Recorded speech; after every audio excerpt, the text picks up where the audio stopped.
Everybody's stick is completely different. That's what's special about geography. We've all walked around the same place, but everybody had a different experience. Everyone's stick is that magic word, unique.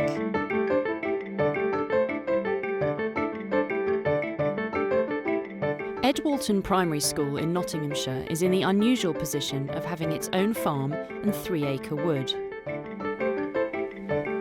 Geography coordinator and Year 3-4 teacher Jane Whittle is fanatical about geography. Children really aren't sure what geography is, and I think it gets muddled up with history, RE, and the umbrella word topic. And I know there are a few adults that will come in and say, oh, well, what is geography? So I really try and feed into the children's mind that geography, it's an actual word, it's a subject, it's got so many different skills, and you can do this with those skills. You can do more, and then you can edit out. Today, Jane has planned a day-long map-making activity for her Year 3 and 4 class. The objective is to produce a map of the school's wood. The children will start by walking through the wood, collecting things, which they will fix to a journey stick. Rowan class, geographers, as soon as this gate opens, your journey begins.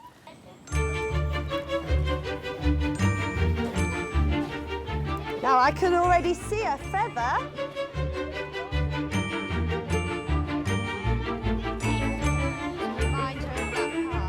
Now let me get you a wax crayon. Now look up, loads of interesting patterns, and there must be. So I think the journey sticks really focus children's mind on not, oh, we're just going for a walk. They've actually got a purpose to their walk. They know they've got to find interesting objects. They've got to pick up as many different things as they can. Yes, he has got a skeleton. Alfie! Children's knowledge of maps can be quite different from year to year, depending on whether their parents take them out about in the car or whether they do a lot of exploring on holidays. I always use a map when I go to France and go to different countries. On a map you can find places like campsites and rivers and lakes. And different colour roads, and on the side there's a key to show you what the colours mean. I think a map is a bird's eye view, like it's looking down, so you can't see really lots of detail like birds and cars. Oh, hang on, we'll have a think about this one. People, you're being called to photograph a nest. The digital sticks came about from in my first time of doing Journey 6. I had a boy with a broken arm, so he took photos. And I thought, well, that was quite a unique way of then saying to children, well, actually, in the real world, they don't always handwrite maps, very rarely. So it's a good way of teaching children that technology is actually part of geography. I can see lots of leaves with the sun shining on them, so it makes lots of multicoloured leaves. And that was also a really good way of introducing oblique view, bird's eye view, and I tried to encourage them to lie down just so they could try and see around a place rather than just one level looking down. At the end, you might want to do a tree to remind you of the feather. Here we are, Laura. Now that's lots of memories from Classroom 1, which will remind you when you come to your map, won't it? So I think we're ready to move on because we've nearly finished up 6:30. Because it's quite an open-ended task of you have your own response, that in itself doesn't put any boundaries on children with low ability. But I always take parents or a teaching assistant round so that you've got someone to check that they're not picking up anything that they shouldn't be, and to talk the children through what they're mentally thinking and give them a chance to verbalise their ideas before they make any marks on a page. Remember the countryside code, Jessica? Protect people as well. You're wafting that stick around. Ooh. I like to do a big conversation at the beginning about the countryside code and picking things up. And I think most of the time children, they're aware of health and safety. They don't want to hurt themselves. Okay, I don't think Well, what I would suggest is that we take this back because we shouldn't find litter in the woods, and I'll rip off the ring pull for you. Then that can remind you So if we leave that there, will you remind me to pick it up on our way back? Where's the pin? I've done it with 4 children to 1 adult before, and that really set my mind at ease because I knew they were being watched, especially if you go somewhere public that's open.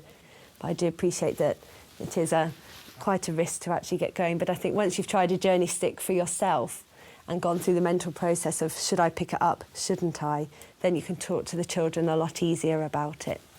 Feather, then I got a leaf and some moss and a bottle top and a shell and leaf rubbing and then this bottle leaf.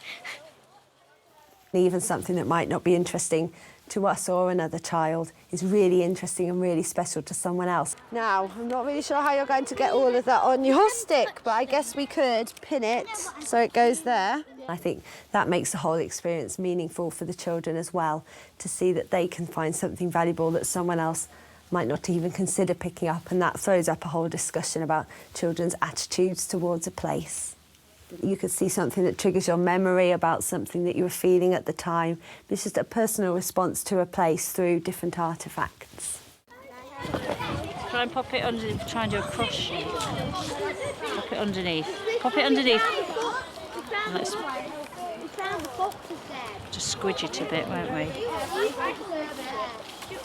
Put that on there. That might just hold it. There, okay?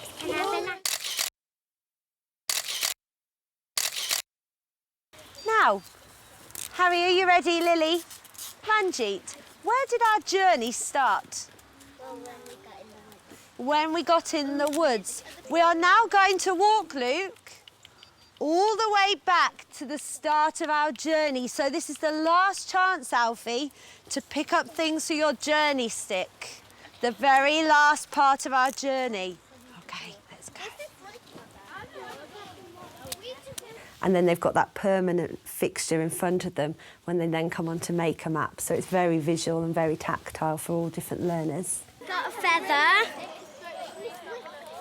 I've made a tree rubbing. A leaf.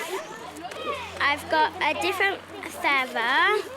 Got a litter, and green. So we are going to do a draft, a practice map, and it's called a linear map. Could you try and copy that word? It's a bit tricky. Linear map. And what I would like you to do is try to copy your stick. And just to remind me, I'm going to put the start line here. Now, what I then do, Ranjit, is copy all the things I found onto the map. So this is a practice for later on.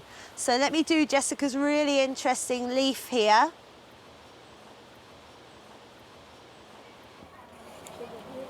That's it. And then what did we find? A feather, didn't we? Another feather.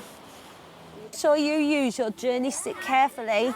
At the moment though, Harry, that's not a map, is it? It's not a finished map. It's a linear map of our journey, but it's only stage 1. What do real maps have to have? Where you went. Where you went. So a route. Do you know that word beginning with route? Who can finish it off? Route. No, what do they use on maps instead of doing a proper drawing? Rather than doing lots and lots of trees, you might choose a symbol. So your map needs to have, Harry, a title that says meadow covered wood. OK, you're going to put the items that you found. So just like your linear map, the routes that you took, the symbols that you're going to use. So you might have a symbol for tree, you might have a symbol for feathers, or you might just draw your feathers, a key, how you were feeling, and a title. Look at your journey stick and pretend that that, Alfie, is bending and curving into the route we took. We're not imagining our map, we're using our evidence. But watch out, Niall, because if you forget to show symbols or you forget to do the title, your target buddy will notice.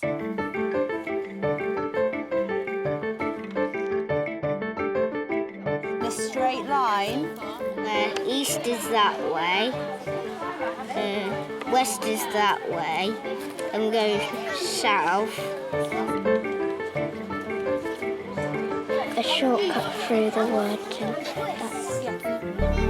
So you can decide whether you have the gate here. There, no, look, fantastic. While their classmates are drawing their maps, the children doing digital sticks are uploading their photos and creating maps on the computer.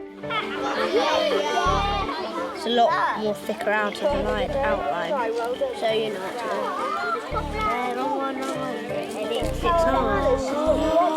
do. Edit some do. Okay, fill it with brown. Because I could draw the people. That's a good idea, Shanice. Then like that. And you'll have to remember to put that in your key, won't you? You're going to put that in your key. Now we need to draw this here. As the children complete their maps, Jane introduces the final activity of the afternoon. They must assess each other's work against the criteria they decided as a group. They do this in pairs with their target buddies. Geography is your own feelings, your own journey. So everybody's map is all perfect. There was no right answer and everyone has tried really, really hard. But the thing that I did want you to do was include these features that we came up with before we started our map making. If you think that your target buddy has done their items really clearly, then you would put a big smiley face. I've got to listen to my target buddy telling me all about their maps. So I should hear some geography vocabulary. I might hear the word key, place, accurate, route, symbol. How many will I hear? Now, could you walk around Hannah's map? Has it shown a route? Yes. Yes. A clear route? Yes. Has Hannah done any symbols? Yes. Any little pictures? She has, hasn't she? That was a very good choice, Hannah. Now, has she done a title? Yes. And she's underlined it, so that's really clear as well. Oh, Hannah, loads of smiley faces from Shanice here.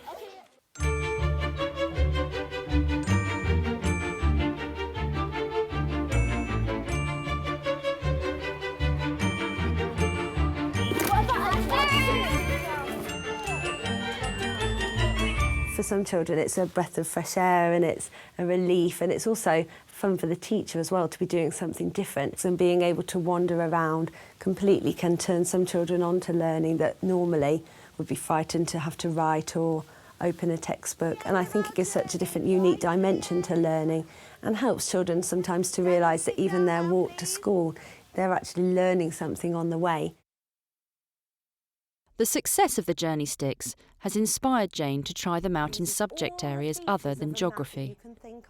We've taken that a stage further with literacy, where you just take a story and looked at where the character would have gone and what they might have put on their journey stick on the way. So then we're moving into imaginary journey sticks. But I think taking it into the imaginary dimension is quite another way of doing it again, but with a different focus.